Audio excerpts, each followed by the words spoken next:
எங்களை ஆண்டு கொள்ளும் என்று சொல்லி இந்த காலவரனை ஸ்தோத்திரம் என்று சொல்லி தொடங்கும்.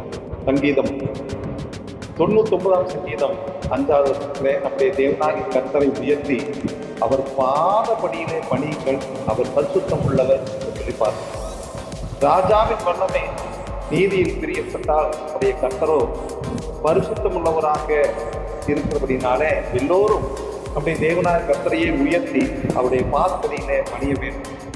தேவனாய கர்த்தரே நியாயத்தை நிறுத்துகிறார், நம்முடைய ஜனங்களை ஆளுகை செய்கிறார். ஆளுகை செய்வதாக நாம் எவ்வளமாய் அவருக்கு கீழ்ப்படுத்தி நடக்க வேண்டும் என்பதை அந்த எண்ணம் நமக்குள்ளே உண்டாகும். தேவன் பரமண்டலங்களை இருந்து நல்ல ஆசீர்வாதமான காரியங்கள் நமக்கு கொடுக்கிறார். அதன் பிரபாகமாகவே ராஜாக்களும் பிரபுக்களும் இஸ்ரவேல் ஜனங்களை ஆளுகை செய்கிறார்.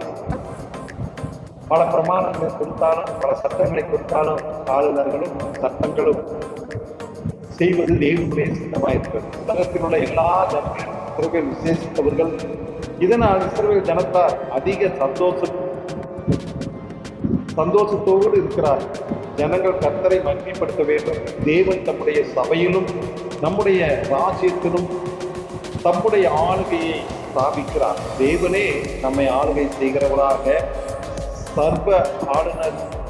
அதனால் நாம் நம்முடைய தேவனாகிய கர்த்தரை உயர்த்தி அவருடைய பாதப்படியில எப்பொழுதும் சேர்வோம். கர்த்தர் நம்மை ஆளுகை செய்யட்டும்.